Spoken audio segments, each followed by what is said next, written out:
and after that, we'll have time for questions, answers, comments. Our participants can use the chat, yes, write the questions over there, or raise the hand, and also ask the questions kind of with the help of their voice. I would like to introduce our sports psychologists, our colleagues from Finland. This is Päivi Frantsi, organizational psychologist and certified sports psychologist, PhD, entrepreneur, consultant Frantsi, her company. She's from Finland. I would like to introduce Hanna Ropo, physiotherapist and mental coach from Finland, from South Karelia area. And I would like to introduce our Russian colleague, Elena Maximova, who is a sports psychologist from St. Petersburg, Russia, currently working in FC Zenit, FC Juventus Academy, Russia. She's a master of sport in track and field, the professional athlete herself, and now working as a practical sports psychologist. And I would like also to introduce our guest, Mike Sherritt from UK, PhD, honored professor and active sports psychologist. Yes, please, welcome. And without any delay, I would like to give the floor to Ms. Päivi Frantsi and introduce her case. Thank you. Okay, wait a minute. I have to... I put the video on for a while. So hello everybody and welcome to our webinar. It's really interesting to be here. And this kind of there are so many people around the world, and it's something special for me. But hopefully we will manage with all these techniques and so on. It's always a little bit stress how it works, but hopefully we will manage this presentation. Okay, I will talk about my client Laura. She's a young lady, and the case is about overtraining, overloading, and it's very typical case in my work, because I have many athletes who are on her age, and these problems they are really much like this. I think I meet them quite often. But this Laura, she's 20 years old. She has just finished her high school. I have to ask you, can you see my Yes, slide? thank you. Yeah. Okay. Yeah. Thank you. And she lives or lived alone that time, and she has lived alone since she was 16, because her family was living abroad. So it was the case. She has to, or had to, take care of everything in her life. And she has trained and competed more seriously since she was 12. And she had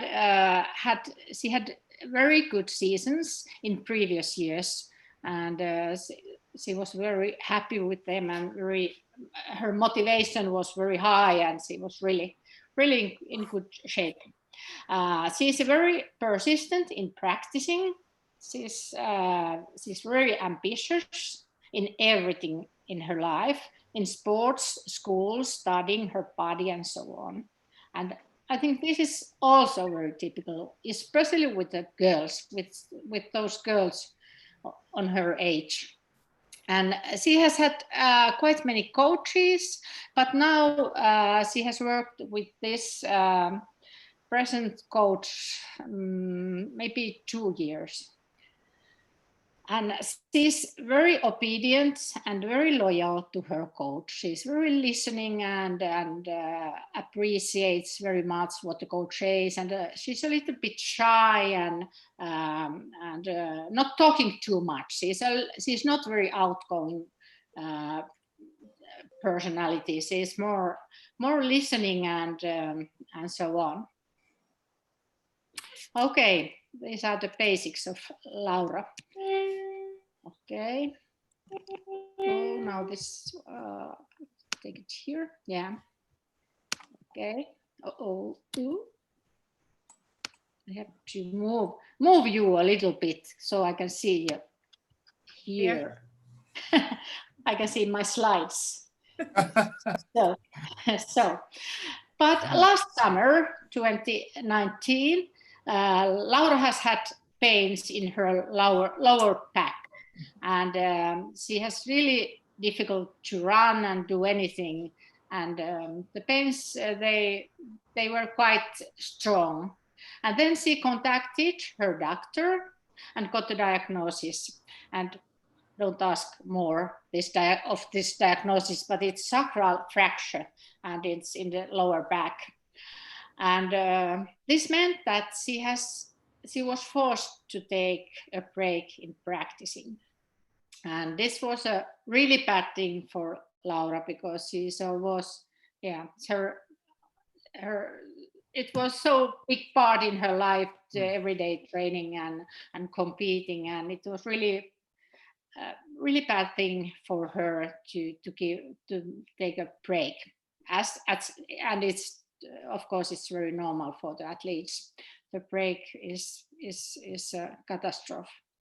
And the doctor, he saw that in Laura's case there was more than only these physical problems, and she advised Laura to contact a sports psychologist because he saw that the reasons for fracture might be in overloading. And Laura, she was hesitating to contact me and it was in the beginning of this year she contacted, because in the autumn she thought that she will manage by herself, but actually she didn't. And Laura, she has had some other signs of overloading during the summer and autumn. Her heart rate has been abnormal high in the morning, and it got up very easily when she did anything, and it went up already. And her weight has gone down several kilograms. She was quite thin in that period. And she felt herself exhausted, and her mood was very low. She was not depressed, but she had no energy, and it was tough for her to do anything in her life. And Laura, she felt all these symptoms, but she was so cautious, or she didn't want to talk to her coach about her problems. Their relationship wasn't like that not that open, that she could open her mind and tell about those problems she had. And the only way was to train more and more and more, and felt herself more tired and so on. It was a circle. Okay, this was the background of Laura. And now I have a question for you. Oh, again, wait a minute. I have to move you again because I can change the slide. So, and now I have a question for you. And you can write there, you can use the chat. What is your opinion? Is there something the coach should have done before?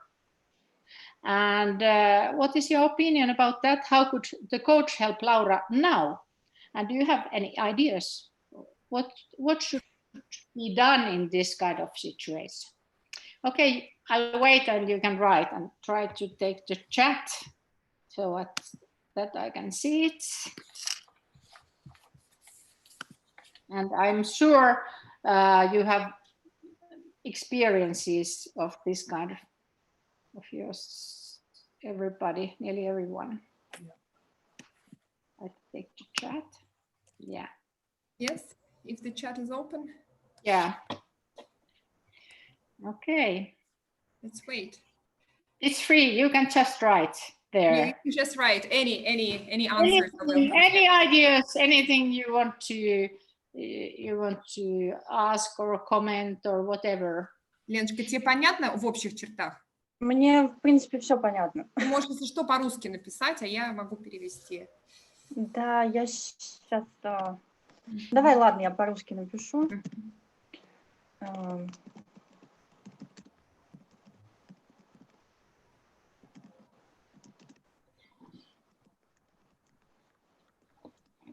Okay. Maria has written testing and condition monitoring. Okay. Okay, maybe ask more about about her everyday life. Yeah.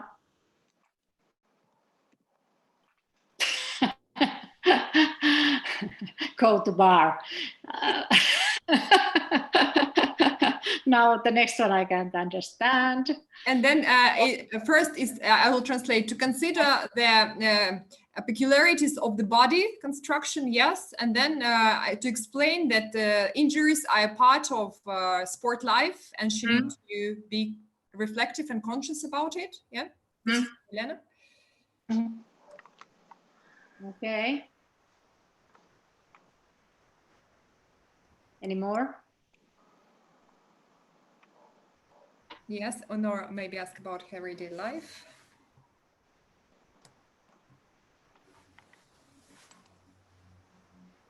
More communicate, yeah. I think that's the problem. It's very often there in communication because they talk about training and so on, but the emotions and the everyday life, it's in background.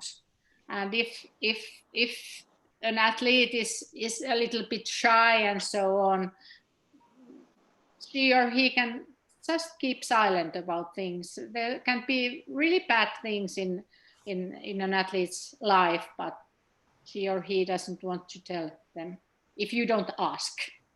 I think the coach is the one who should ask and discuss as much as possible. Any more ideas?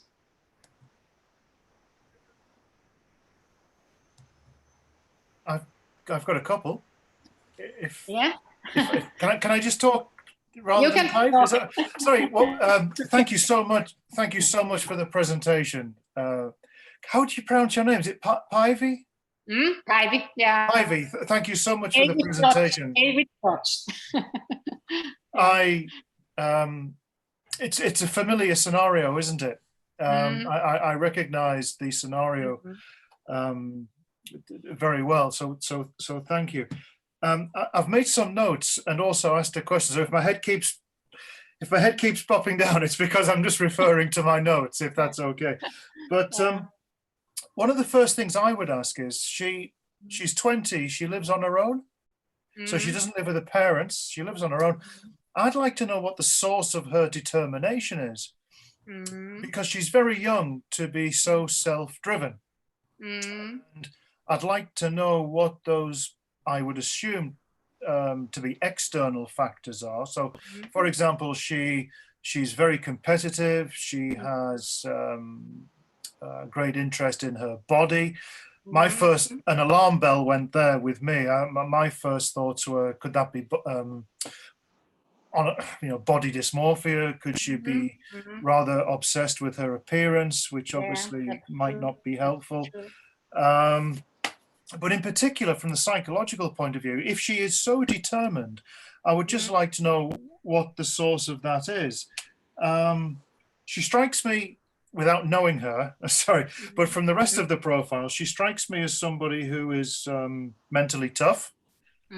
She has resilience, and but also she is so loyal to her coaches. I'd like to know why there have been so many coaches. What has been the problem there? If she is so loyal, why has there been such a high turnover of coaches? And for the coach specifically, overcoached kids just burn out. That's Doesn't true. matter what the sport is. The coach perhaps could be looking at training methods that involve more playfulness Mm, and experimentation. mm, I mean, there are always notable examples of athletes who under such pressured conditions succeed. So Tiger Woods, Serena Williams, exactly. But mm. they are they are the rarities. They are not the norm. Yeah, And they had innate talent, and each of those was very lucky because the yeah, very first sport they took up, they yeah, actually were good at. yeah, So it could have been that it could have been so much different. But from a yeah. coach's point of view, I'd be looking to try and find out from What's going his on? client Mm, what would be more playful, what would be more enjoyable, mm, what would get Laura mm, to enjoy the training more. mm. Because it seems to me as though she is just doing what she's being told because she thinks that's probably the best for her. But Yeah, yeah, that might always be that often isn't the case. And yeah, she suffered this injury, which quite possibly is through burnout. yeah. It's a perfect opportunity for the coach and athlete to Mm, sit down together and mm. agree a collaborative approach. Yeah, yeah, yeah. I agree everything you said. I think the reason for the many of the coaches has been that I think it's quite normal. There has been no certain problems with the coaches, but they have different coaches for different age groups and so on, and Sure. it's an external factor. Yeah. But I think it's often like that the coaches maybe they feel a little bit they don't trust on themselves to open those difficult things.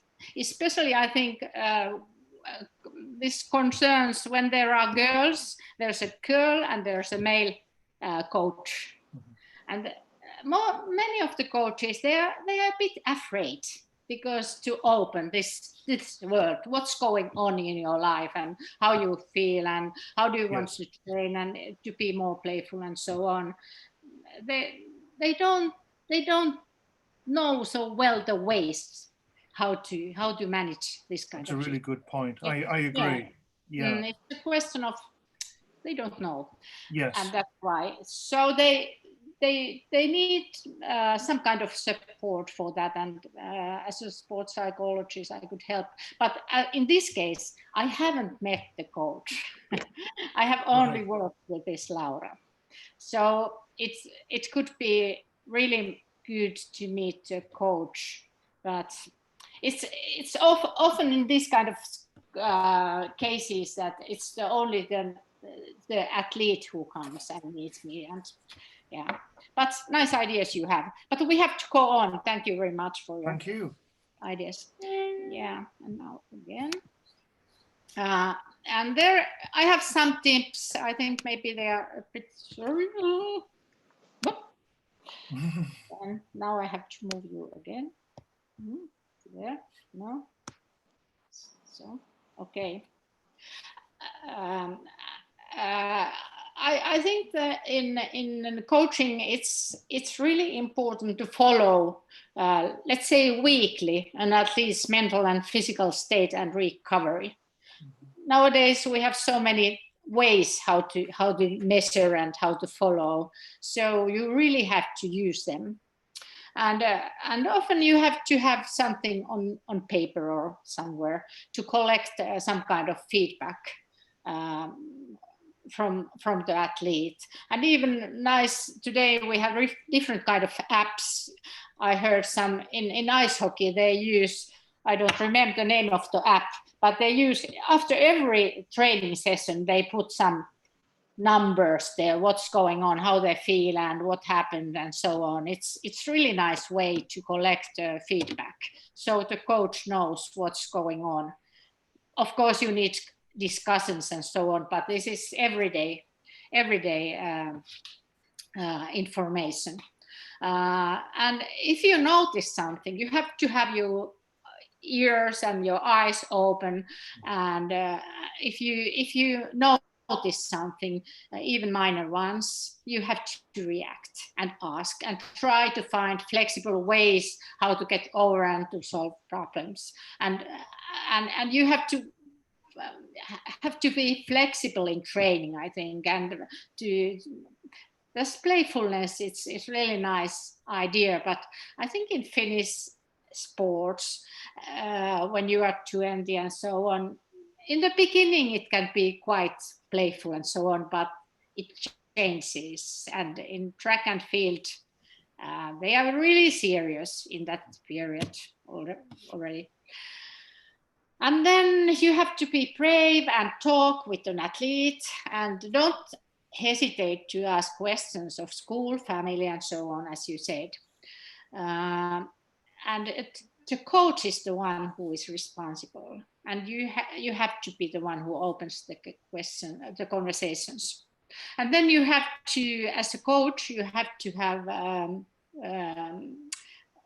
to try to contact a specialist like sports psychologist. There are other ways to find help. And I think that successful coaching, it's teamwork nowadays more and more. You need more than only the athlete and the coach. You need more team and to find ways how to cooperate together. Yeah. Okay. And then I have some questions. We have some time for the questions, if you have something to comment or no, this one. Okay. Do you have any other ideas about this case or the ways how to handle this kind of situation? May I just ask one more question about Laura, please? Yeah, Päivi, please. if that's okay. It's actually physiological. It's a lot of this is finding evidence that you can remove from being a cause of a problem. So I would certainly be wanting to know if there was an underlying physiological condition. For example, there is a lot of evidence to suggest that younger female athletes suffer with anemia. Yeah. I would like to suggest that she had tests to hopefully remove that possibility. But if it were proven to be if it were demonstrated that she could get assistance with that, then that would be good, because it may very well be a physiological, biological condition. It's resulting in the weight loss, for example. Yeah. Okay, I think she had all these tests, and she had, I think, anemia, and it was one background reason for all this, what was happening, I think. Yeah. I agree absolutely what he said about teamwork. A lot of my experience is in a game called Rugby League. I'm not sure if there are two codes of rugby. There's rugby union and rugby league. Yeah.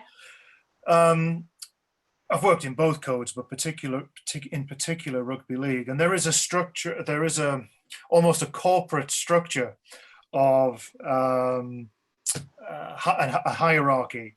You have a head coach, and then there are different types of coaches and sort of substitute coaches, etc. And in particular, with a game like rugby league, which is a collision sport, you have coaches dedicated for injured athletes. And there's an awful lot of collaboration going on between coaches, and obviously everyone must report to somebody else. And I absolutely agree with you. Coaching is a science unto itself now, isn't it? Of which psychology is a strand, is a part. And increasingly must be a part. Successful athletes, successful teams usually have a mental strength or or psychological coach involved in some aspect. But I absolutely agree with you that it's so important that we have teams of coaches. A coach just doesn't work on his or her own, and also the athlete has to buy into whatever is recommended for her or him. The more coaches that are involved in the collaboration, the more that should help the athlete to not to comply, but to adhere, to actually have an investment in the whatever is being advised. As we all know from human nature, if you've made a suggestion, it's so much harder to walk away from that than if somebody has actually imposed something upon you. So the more athletes feel as though they've bought into something, I would have thought the better. As a moderator, Päivi, there is still a couple more questions for you from Nora. Have you seen it? Yeah, I can see already. That. So maybe the quick answers for these questions. It's helpful. Okay. There is a question from Mari Makkonen, how long it takes to get back from overloading. It takes a long time. A short question. It really takes a long time, and you have to be really patient and careful with recovery. And in that period, you really need discussions and talking about what's going on, and collaboration with the whole team, because it will take time. Yeah, of course it depends how long. If it goes down and how long it takes, it will take, let's say, a double time to get back somehow. It's like that. And then Nora asked if the coach knows what is a good place to ask for help for this. I don't know what is the good place, but I think that there has to be conversations all the time, and to be open to everything. I think it's not a certain place. And then books that can help. That's difficult. I don't have just. If anyone else has something to recommend. What was the question, please? Books. Do you have anyone? I don't. Any books to recommend on this topic? Yeah, this topic. On the burnout. And what techniques and methods to? Yeah. Sorry. I have one.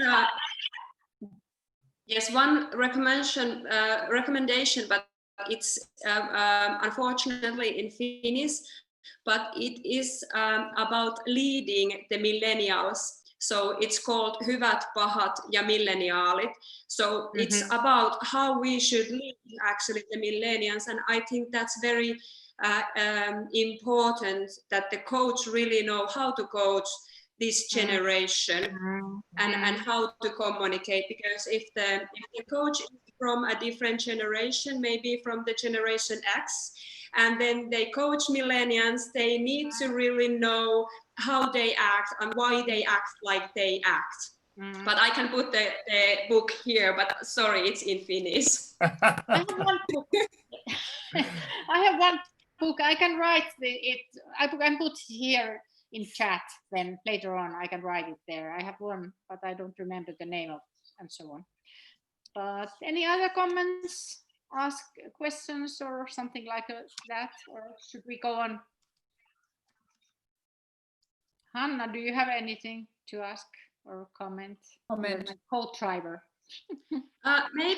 Maybe Päivi, I was thinking that now we are talking about 20-year-old athlete, but if we have the same kind of issues going on with younger ages, definitely this is something that happens in a early specification sport like gymnastic or dance or or figure skating. So would there be something different that you would recommend for the coach if we are talking really about a small kid, maybe 10 to 12 to 13 years old?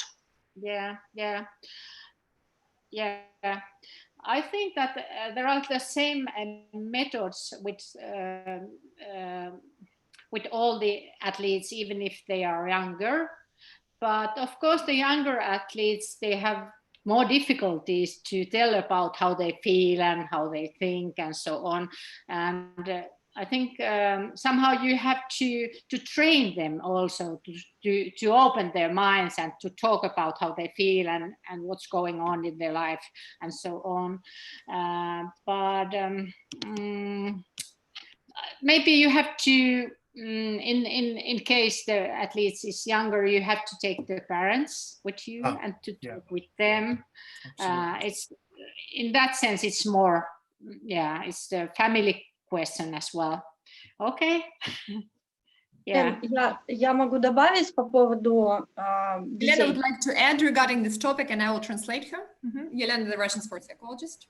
Что касается работы с маленькими детьми, то от тренера, да, ну, как у нас работа ведется, в большей степени требуется, скажем, положительная обратная связь к ребенку. То есть делать акцент на том, что у него получается, для того, чтобы вовлекать его больше в деятельность и больше мотивировать, да, на занятия спортом.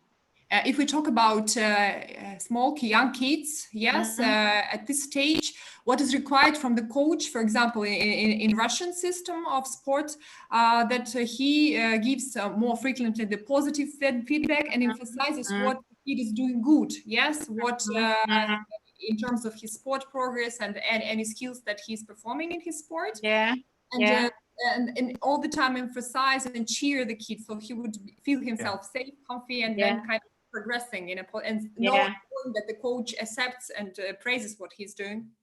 That's really important. Okay, shall I close my mouth now and you can go on the others? So thank you very much. This was thank really you very much, Thank Päivi. you. It went better than I thought before. No, it is very nice game. Thank you, Päivi. But thank you very much. Yes. Thank you very much, Päivi. And then I'm addressing. Yes, you can. And I'm addressing to Hanna. Hanna, yes.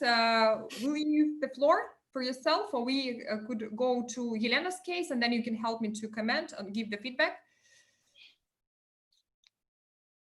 Sorry. So we are now proceeding with Yelena's case, right? Yes. Yes. Okay, so I would like to step into the Russian soul and then give the floor to Yelena. Actually, she will continue with the topic on relationships with parents and how sports psychologists can help the coach and the athlete to feel themselves in a proper way through the how to say, negotiating with parents who actually have a huge influence on both both participants in the sport process. And I will open Yelena's presentation, and I will put it in a better format. I don't know how to do this here. Let's see. It's here on the top. So it is in Russian, and I will help with the translation, and then I will translate for Yelena from English into Russian, or if she understands, I will translate only her Russian text. So the topic is the work of sports psychologists with parents of athletes in football club, because Yelena specializes in football, and then she works in an Juventus academy with young athletes. Yelena, please, the floor is yours. Yeah, okay. I ask Lena to translate because I think that it will be more confident for me to speak in Russian, and if she translate more right in English. Так, ну что, здесь пробежимся по проблемам, которые возникают, да, от, скажем, сильной эмоциональной вовлеченности родителей в спортивную жизнь ребенка, поскольку чем младше дети, тем больше родители делают акцент на их успешности, будущей карьере, и они считают, что важно не упустить какой-то этап жизни ребенка, вложить туда как можно больше, чтобы иметь возможность перейти в будущем в профессиональный спорт. So we are now focusing on the key problems that the sports psychologists are dealing in this case. And first of all, of course, this is emotional involvement and generally very strong involvement of the parents in the sport process of a child. Yes, because the parents, especially at the young age, would like to invest more, would like to build more competence and background for their kids, so they would proceed successfully in sport or studies, and then they sometimes do not see and feel these limits, yes, and then put too much pressure on a small kids if they're doing sports. Yeah. Да, то есть они оказывают вот это давление и желая лучшего, да, но часто получают обратный эффект. Yeah, so putting the pressure, of course, they have the good, how to say, intentions, but unfortunately, sometimes they get the opposite effect. Значит, первая проблема, с которой мы столкнулись и которая, скажем, раздражала тренеров и которую нужно было решить, это активный подсказ родителей на тренировках и соревнованиях. Соответственно, если происходят какие-то крики с бровки, то первое, спортсмен не понимает, кого слушать, то есть он все время оборачивается и теряет концентрацию внимания.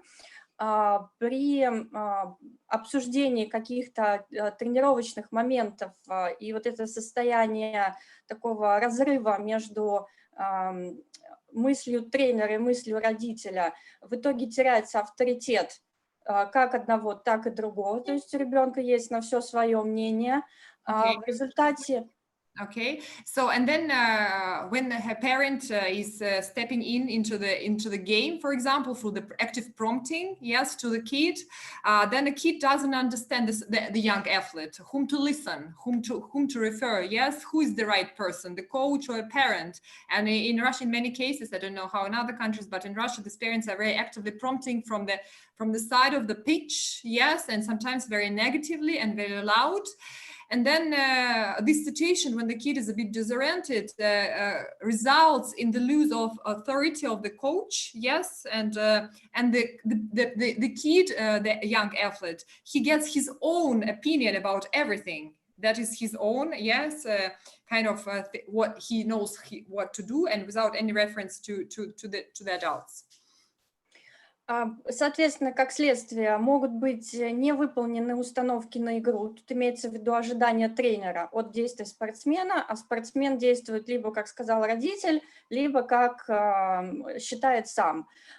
И что самое такое негативное, игроки постоянно оглядываются на родителя, ищут его глазами, ищут его одобрения и эмоционально реагируют на то, что они в итоге видят с бровки. Yeah, so as a result, usually this disoriented young athlete, he is not performing the game plan that the coach is telling him, yes, and not following the instructions at all. And all the time looking at the parent, searching for his recognition, for his approval, yes, of his actions on the pitch. Ну, давай следующий, да, слайд, Лен. Значит, вторая проблема, которая у нас возникла в клубе, клуб частный, да, то есть родители платят деньги за обучение, и поэтому они постоянно требуют обратную связь от тренера, и, значит, ну, при любой возможности ищут вот возможность поговорить, что-то спросить, узнать, рассказать о ребенке. So the second bunch of problems that Helena is facing in her club in terms of relationship with the parents is the constant requirement of feedback. Yes, because this is the private feedback and the parents would like to know everything, how their child is progressing because they're paying money. Yes, that's why this is what the coach is asking to deal with when the sports psychologist start its work with the parent. И, соответственно, со стороны тренера мы видим такое поведение, как избегание вот этого общения с родителями. В результате этого могут возникать конфликтные отношения между тренером и родителем. И совсем крайний вариант – это обвинение в предвзятости со стороны тренера к ребенку ввиду того, что, может быть, это как-то конфликт родителя с тренером влияет на то, насколько часто ребенка вызывают на игры и как часто он участвует в соревнованиях в основном составе. So as a result, the coach is acquiring this avoidance behavior, yeah, when he doesn't want to negotiate with parents and he's stepping behind. Then there is also a potentially the conflicts between parents and coaches. Yes, when the parent starts to initiate this kind of conflict because he's not getting enough feedback and then cannot approach the coach for the dialogue. And then, of course, sometimes even parents, they blame the coach that he's biased in relation to his particular child. Mm-hmm. Yeah, next one. Mm-hmm. И третий по номеру, но не по важности, третья проблема, да, это сравнение своего ребенка, его прогресса с другими игроками в команде. И здесь мы, я думаю, это международная проблема, часто видим конфликты между родителями, что в свою очередь так или иначе приводит к конфликтам между самими игроками. So, and the third set of problems that sports psychologists is dealing with parents is when they're comparing their own child with other players in the team. Yes, and then this is natural thing. It's normal in all sports in all countries. Yes, and then this problem actually consequences the conflicts between parents in one team. Even in Russia, there are like some fights between the parents during the game. Huge fights, yes, physical fights, you know. So children are playing and parents are fighting. I once went to a fight and an ice hockey game broke out. Then conflicts, of course, between players themselves, you know, on the pitch, yes, because parents are making this kind of burning this conflict, yes, and they are stepping behind their child, and the child is stepping in the conflict with his teammate. Yeah. Okay. And then the decisions. Да, и вот по тем проблемам, которые я озвучила, теперь те решения, которые мы приняли в результате работы и обсуждения. So how sports psychologists approach these problems together in the discussion with coaches and the management staff of the club? Yeah. Да, Лен, подчеркни, пожалуйста, что это очень важно, как раз выработка общего решения внутри работников клуба. And Yelena says this, it's important to emphasize that this approach, yes, of the working approach is developed together in cooperation with sports psychologists, coaches, the management of the club, and then they are dealing in the joint agreement towards the strategy in working with parents. Yeah. Значит, первая у нас была проблема, это активные подсказы и вмешательство в тренировочный процесс, поэтому мы создали такой девиз: мы команда, мы это родители, тренеры, спортсмены и другой персонал клуба. So in order to handle this prompting, active prompting and involvement of parents into the training process, yes, and during the games, the Juventus Academy Russia, they just created this slogan: we are the team, meaning we are the team, not only players, coaches and management, but also parents. We are one team, big team of the academy, and parents are a part of this process. И мы ввели некую ролевую модель, в которой определили, что каждый выполняет свою задачу, соответственно, тренер тренирует, родители поддерживают. And they developed the role model where everyone has its role. Yes, so coach is training, parents are supporting. И все вместе мы занимаемся воспитанием спортсмена, но не только спортсмена, да, его личности в том числе. And altogether, they are not only bringing up the athlete, but they're also developing the personality. Yeah. Yes, just a second. Yes. Значит, для того, чтобы эта модель заработала, мы провели некоторые мероприятия. Значит, во-первых, мы определили регулярные собрания с родителями. Это примерно 2-3 раза в сезон. То есть начало сезона, его середина, подведение промежуточных итогов и конец сезона, где мы опять-таки обсуждаем, чего мы достигли за этот год. So now we are talking about the instruments, the methods that were used within this model that they developed in the academy. So first of all, these are regular meetings with parents and all this management and coaching staff at least 2-3 times during the season.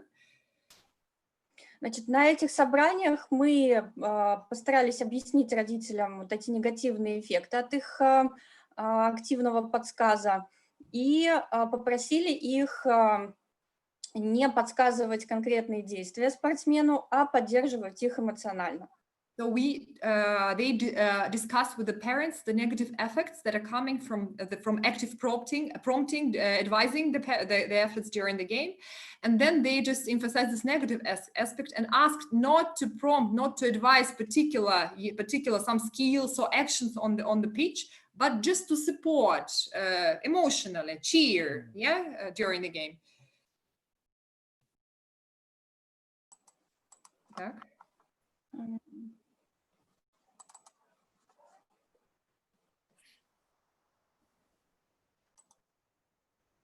Лена?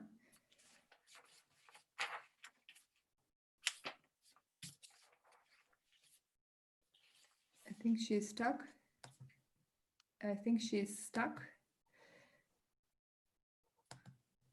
I'm sorry. Yeah, I think she disappeared. One more technical problem. Я извиняюсь. Yes, no, coming. Слышно меня, да? Да. Все, я вернулась. Да. Так, и, значит, обратились на этих же собраниях, обратились с просьбой выполнять вот эту свою роль, то есть объяснили им, как это делать, как задавать ребенку вопросы, что нужно его активно слушать, надо принимать его позицию и не давать ему готовое решение, а обсуждать то, что происходит с ним на тренировках и в играх.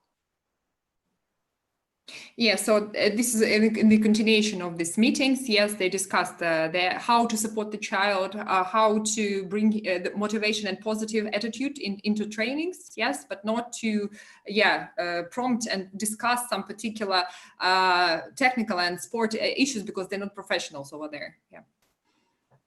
Так, дальше.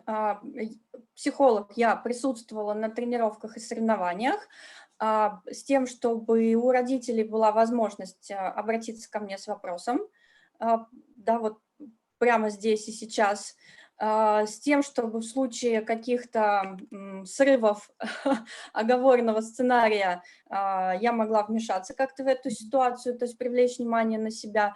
Ну и на играх, в общем-то, по факту они где-то выпускали пар в разговоре со мной и дальше уже шли общаться с ребенком в более спокойном состоянии.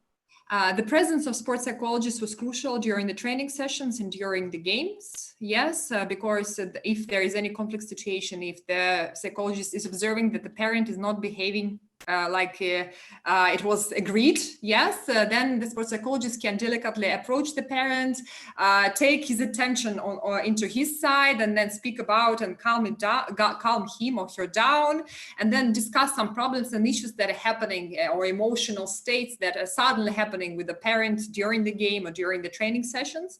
Then just psychologist was taking this kind of buffer, mediating role between the parents and coaches and players during the training sessions and games.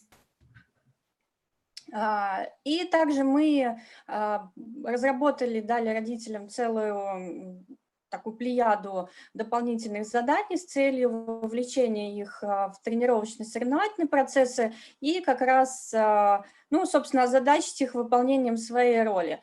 То есть все возможные кричалки, плакаты, дополнительные какие-то для поддержания, дуделки, барабаны, все остальное прочее было с них.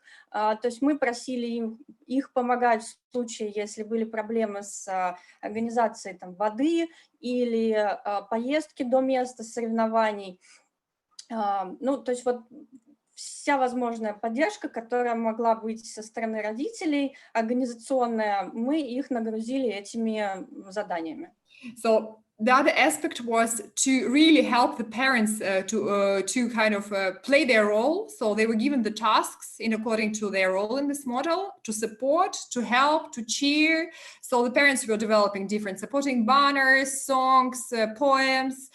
They were helping with water, with some administrational issues. So everything what would support and then would allow them to contribute, yes, into the whole process. Mm-hmm. Ага. Дальше.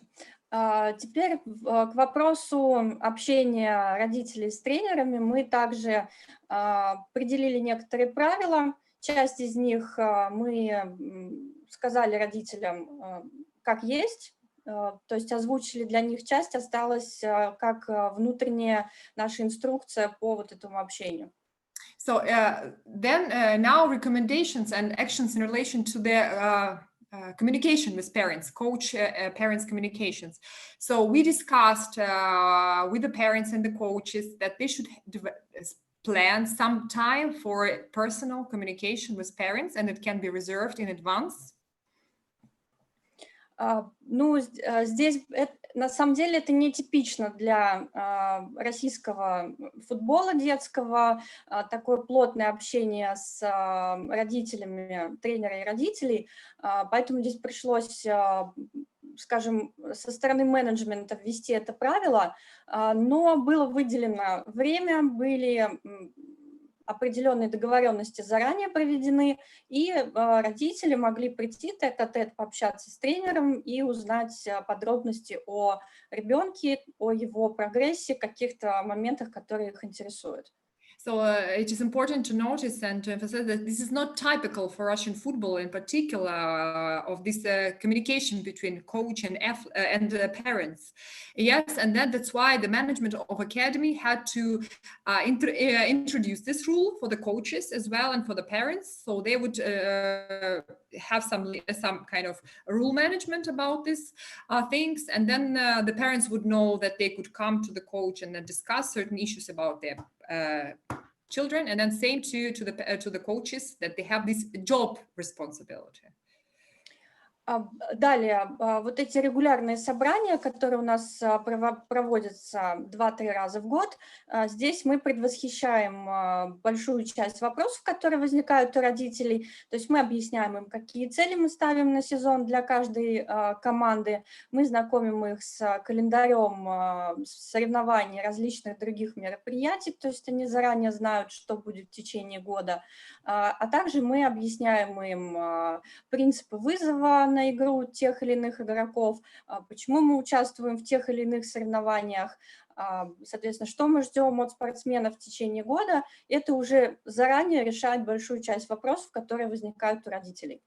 So besides individual meetings, the academy has regular 2 free times per year parents meetings, if you want, general meetings with the management, parents and coaches, where they discuss the plan of academy, particularly the trainings, competitions, tournaments, trips that they plan, and then about the strategy, yes, and the coaching processes. And these meetings actually remove quite many questions during the further months that are coming after.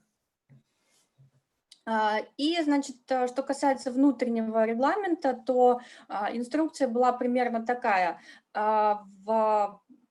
Все вопросы, которые возникают у родителей в течение конкретной тренировки, по ним обратная связь дается в максимально общем формате. То есть если родитель вне вот этого определенного времени или собраний хочет задать какой-то конкретный вопрос по ребенку, то ему лучше обратиться к главному тренеру, да, если чем-то он недоволен или какие-то вот экстренные вопросы. Yeah, and then Лен, еще, то есть этот шаг, он, в принципе, помогает избегать прямых конфликтов, которые могут возникнуть между тренером и родителем сиюминутно. Yeah, and then the academy developed this instruction, the regulations regarding the giving the feedback, where they use the subordination right when the head coach is doing the debriefing. If there is some specific question to the coach, the direct coach of the team, then he says he can give some general feedback, and then he refers to the head coach who has more information and profiling about particular athletes, and then can get and has this responsibility to be more like kind of direct and concrete with the parent. Yes. Ага, так, дальше, да. И самый такой, на мой взгляд, сложный момент, то есть это запрет сравнения игроков.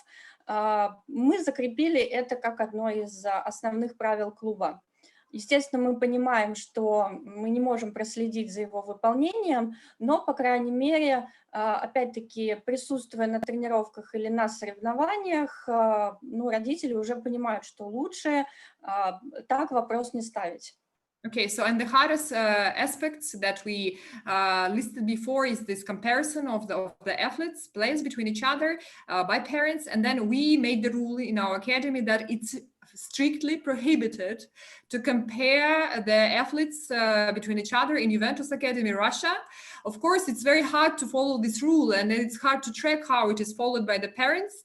But through presence of sports psychologists during the games and trainings, also the coaches are monitoring the behavior of the parents. Yes, we included it as a topic in our regular parents discussions and meetings. Yes, and then constantly repeat it for the parents. Yes, and then we are explaining like the principles of physical peculiarities, yes, that every kid has its own developmental aspects that the parents should understand, and this influences the training process, so people are not developing similarly, right? And then your parent is your athlete is a unique kid that has his own athlete's path, so the parents should understand it. Mm-hmm. Есть, соответственно, возможность личного общения с психологом в любой момент, когда у них возникают экстренные какие-то вопросы, что, может быть, они замечают снижение настроения, мотивации или желания заниматься у ребенка, они могут обратиться к психологу, и, соответственно, я со своей стороны решаю этот вопрос уже с тренером, либо с ребенком, либо с родителями, то есть, там как ситуация складывается. And of course, the parent has the direct approach, contact to the sports psychologist. He could call or come to the physical meeting, yes, face-to-face meeting, and then discuss different aspects of motivation, emotional state of himself and his child, if something is not comfort in terms of like training process. So this is like psychologists that can help handle these questions with the parent directly. И здесь же, Лен, по той еще теме, да, здесь же в обратную сторону работает, если тренер замечает какие-то изменения в состоянии ребенка, там... Yeah. I think she's stuck.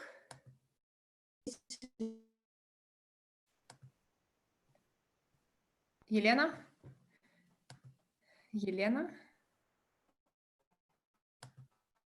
I think she's stuck. Yeah, she wanted to say that also the coach has this rights to approach the sports psychologist and point to particular athletes who need personal consultation and some maybe meeting with a sports psychologist for particular issues. Yeah. Okay, so Lena, yes. Ты с нами? Алло. I think she disappeared. Oh. I hope she could join us. Let's see what is maybe some problem. Так, я вернулась. Давай. Да, мы тебя не видим. Ну, слышите? Да, слышим, но не видим. Окей. Все, видимо, есть видео, просто я тебя не вижу. Сейчас. Ага, все, вижу. Да, только я тебя теперь. Окей, не видишь экран?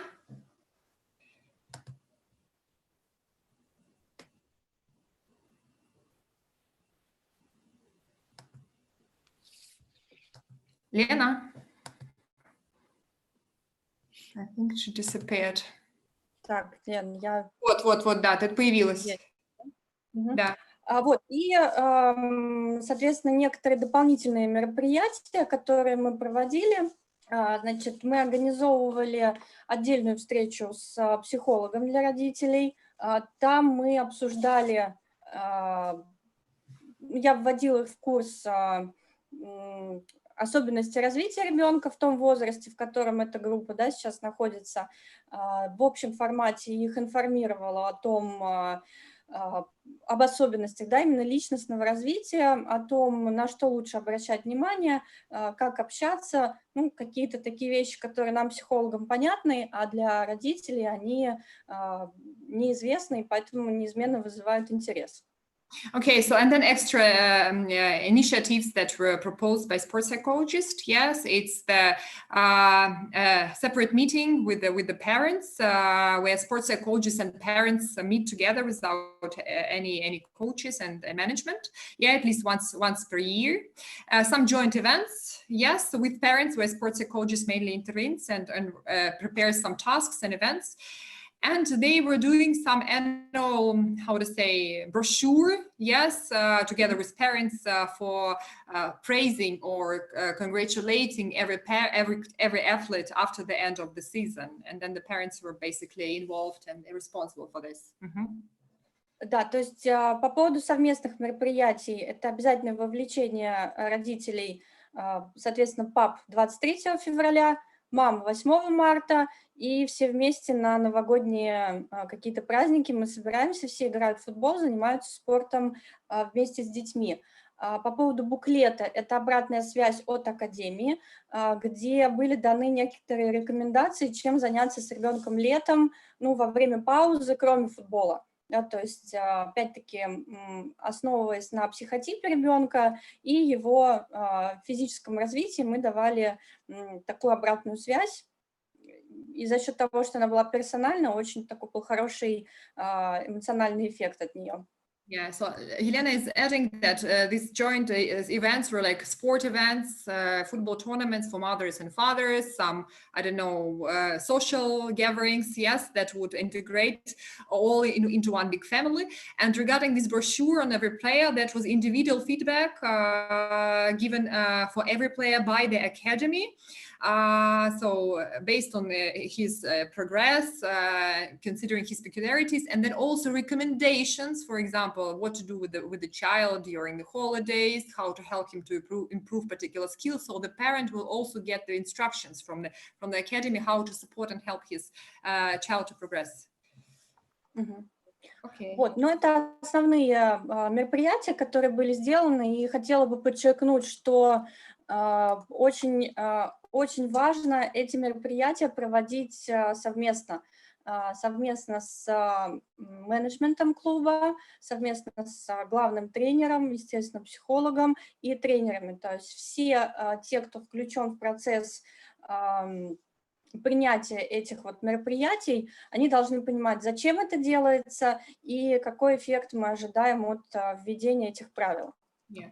So Helena would like to emphasize, of course, that it's important to do it as a one team. It's a joint work. Yes, it's a collaboration of academy and parents all together. They need to know that they're working together to help their children. Yes, and then this aspect need to be very, very important yes, and consider it. So basically, that was the case that Elena was developing, and then she went through this herself in a Juventus Academy, and personally, I've been traveling with her quite many times for sport camps as organizer, and then I saw how she was working with parents, and actually, if you have a sports psychologist, give access to parents, give him access to parents, and parents access to him, because really, it helps a lot to the coaches, and it helps a lot in a preparation and training process. Yeah. Okay, so now we have time for questions, comments, and yeah, So please, the chat is yours, or you could raise the hand and speak out loud. Yeah, who would like to ask some questions? Mike, yeah? Yeah, sure. If that's okay, does anybody else want to go first? Or Yeah, please. can I go first? Is that okay? Yeah. Elena, thank you for that talk. That was absolutely fascinating. Thank you. Спасибо большое за эту презентацию. Она была замечательной, очень увлекательной. Is Elena there? I think she's here, but she's here. Something. She ran away. The parents are calling. Oh no, she's. Все, я на месте. Yes. That was great. So enjoyed that. Thank you. Thank you for attention. It really was. Can I just talk from some notes that I've made? And I couldn't agree more with you, Elena, that the emotional involvement of parents is perfectly normal. Yeah. I don't speak Russian, I'm afraid. I hope I'm speaking, so I am understandable. Is that okay? Yeah. Yeah. By the way, I thought your English was great at the very beginning, so no problem. But I understand the good intentions and that they have the opposite effects. With football, I just have a couple of anecdotes of my own, if I may, just to complement what you said.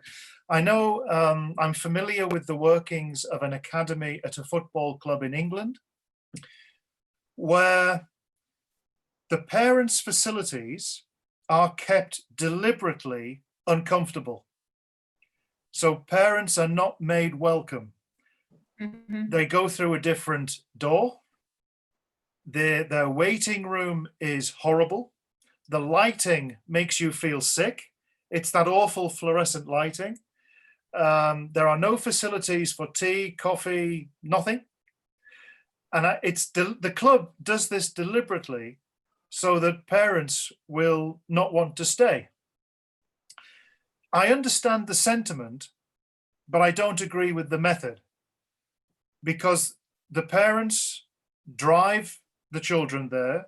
They do all the chauffeuring, all the encouraging, and I think it shows a lack of confidence on the part of the football club that it doesn't have a more welcoming strategy.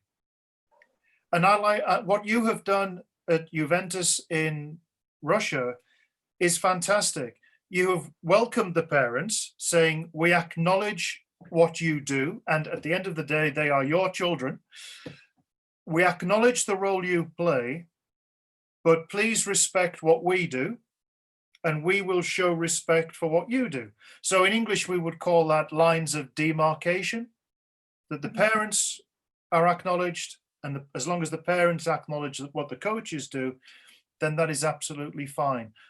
Does that make sense, what I've said so far? Понятно тебе, в общем, или перевести тебя?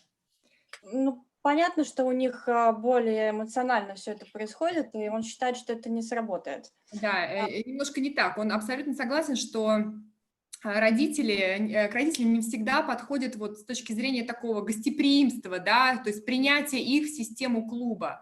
Но они выполняют большую, важную работу. Они привозят детей на тренировки, они их поддерживают, да, они вкладываются финансово, эмоционально, и они тоже ждут участия, да, внимания, благодарности к своей деятельности.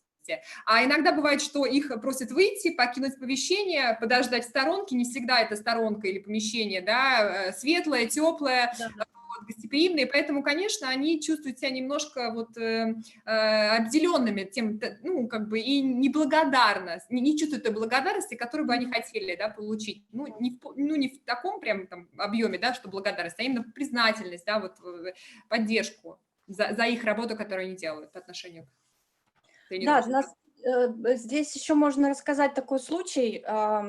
Ну, да, во-первых, здесь скажи, что все-таки надо понимать, что это коммерческая организация, да, здесь действительно попроще нам действовать. Может быть, ожидания родителей не такие высокие. но то, что он написывает, в принципе, характерно для нашего футбола тоже, какого-то вот такого городского стандартного паблик, да. Yelena's saying that because she's working in commercial football club where parents pay, and then there is a different, relationships with them, different approach towards Yes. dealing with them. Yes. Yeah. And they don't have that high expectations because their kids are not playing very competitive level. So it's more like a developmental, physical well-being. Yes. Yes. Goals the parents are setting. But if we talk about high level competitive academies, of course, the parents, there is a rule. They are out of the process. It's very strict by the coaches, and they're not Yeah. very welcome. Yes. Same in England. Yeah. И такой еще момент, когда, можно сказать, что я работаю и в социальной школе тоже, действует, опять-таки, встреча организуется с родителями обязательно, но, может быть, немножко в другом ключе ведется. Есть такой момент, что скауты, когда просматривают футболистов, они очень обращают внимание на поведение ребенка. Если они видят, что ребенок во время соревнований смотрит на родителя, обращает внимание на его обратную связь, то эти скауты предпочитают вообще не брать ребенка дальше. То есть есть специфика, которую нужно донести до родителей. Может быть, не в таком, скажем, радушном ключе, но дать понять, что определенные действия могут навредить ребенку. Yes, of course, in these state football schools and academies, when scouts are selecting the athletes, they usually see how the athletes react to the feedback and to the behavior of their parents outside of the pitch. Yes, and how the parent influenced the child. Then this makes the decision if he can be selected for a higher level academy. Yes, and go to it. So that's actually also the case to consider. Spasiba. That was excellent. Thank you. And just not one more comment. Yes. У нас есть еще буквально, we have a few minutes to ask questions and give comments. If anyone wants to contribute on this topic or any topics that you would like to raise and discuss with our sports psychologists, you are welcome. And then, Mike, did you want to say something more? Well, it was just from another sport where I did some work with very young athletes, and it was very important that the contribution of the parents was recognized. I was working with swimmers, and the average age, I think, was 13 or 14. So obviously these children are far too young to drive. So their parents were doing all the chauffeuring, the driving, etc. Swimmers train twice a day. So these were school children who had to be at the swimming baths for 5 o'clock in the morning. That's okay in the summer, but in the middle of winter, that is awful. And it's not just the swimmers who have to be up, it's the parents as well. And it's very important. I found it very useful to do what I think Elena did also, was that I had a separate meeting with the parents and told them, this is what I'll be doing, this is what the coaches will be doing, etc. And if you want to talk with me, then please do. But I also explained to them, this is what won't be allowed.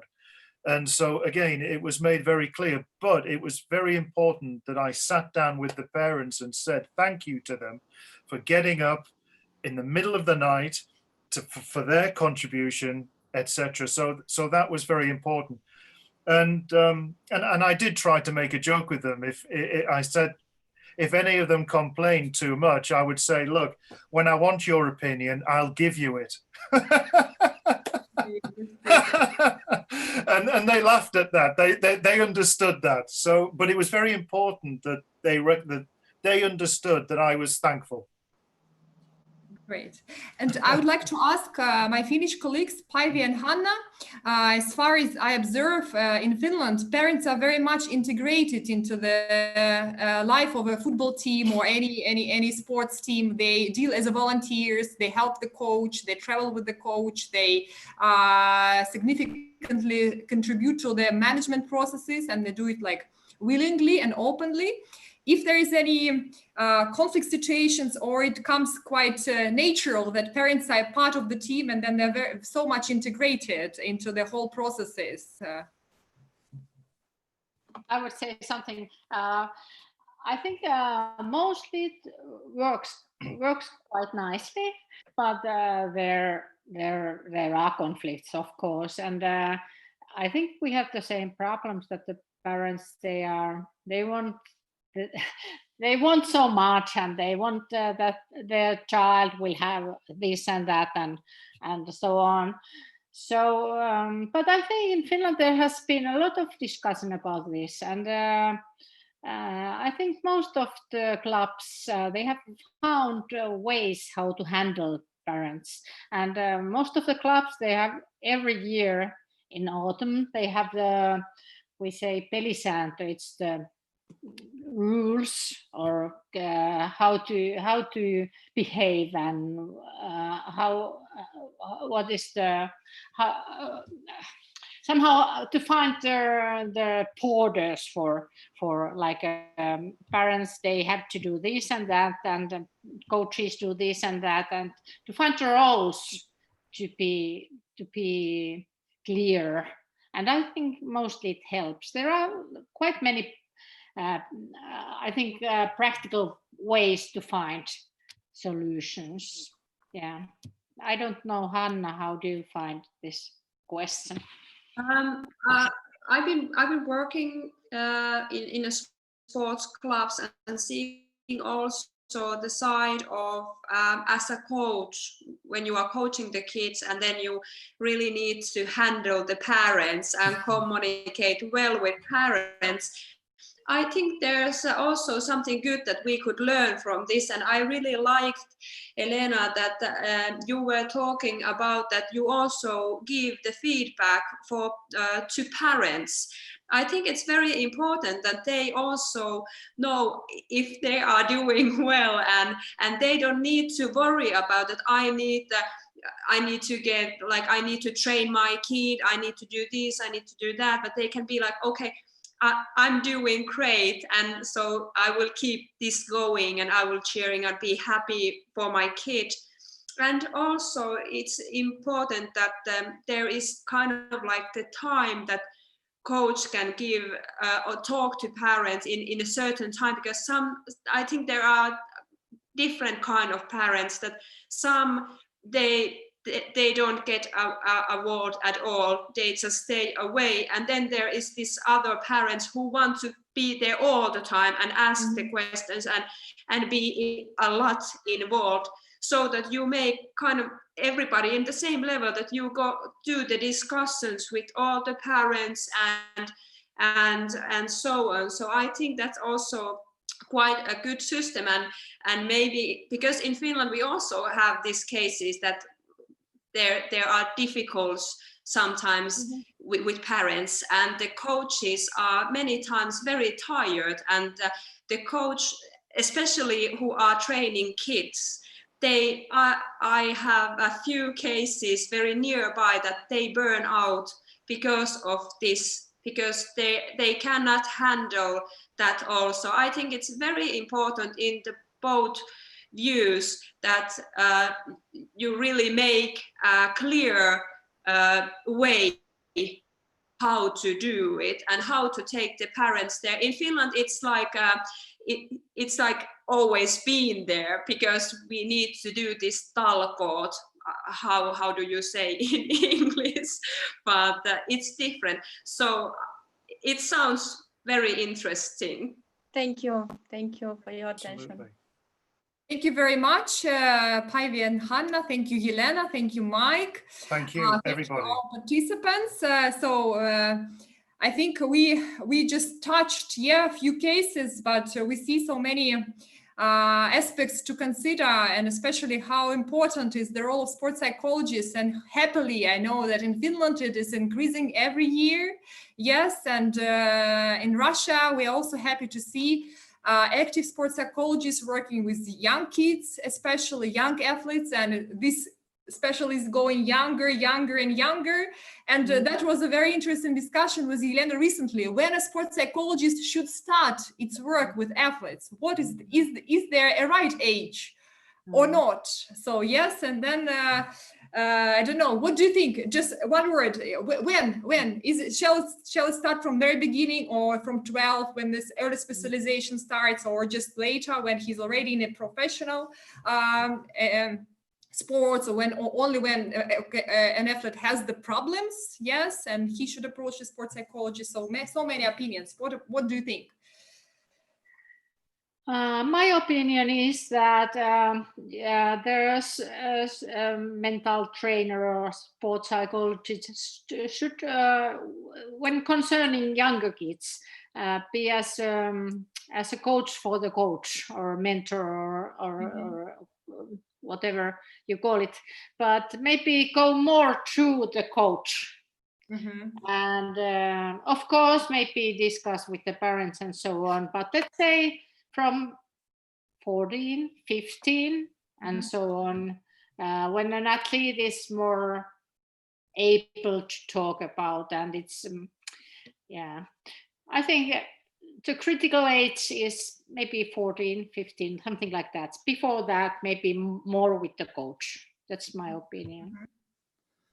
Yeah, I agree that when we talk about young children, we have to start the work through the coach, or to organize group meeting with children. I think since 10 years old, and after, when they are 12 years old, we complete more personal themes in this group meeting, and one by one. Yes, I totally agree. It's 15 years old. It's good age for start.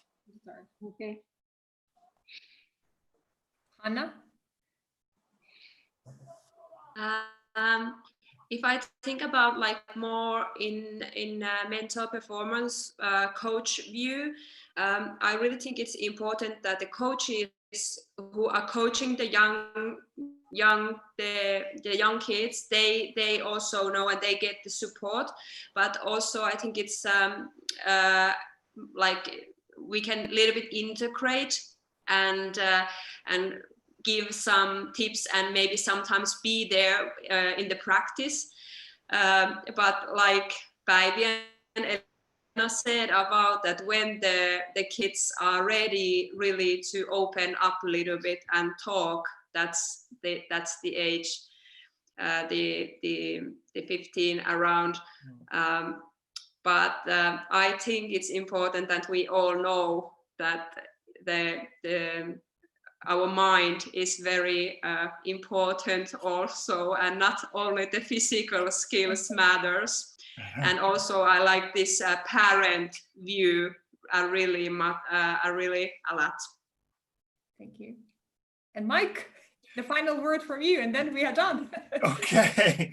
It's always easy to go last because I can just say I agree with everybody, and I do really. It's given that the work of a sports psychologist is a conversation with an athlete. It's not just one way. I think it's difficult for younger athletes to articulate their thoughts. I've worked with 12, 13-year-old athletes who were swimmers. The difference between that age and even 14 and 15, excuse me, is absolutely enormous. But that's not to say that somebody who is 12 and 13 can't benefit from it. It's just that the actual interaction and the discussions you have are completely different.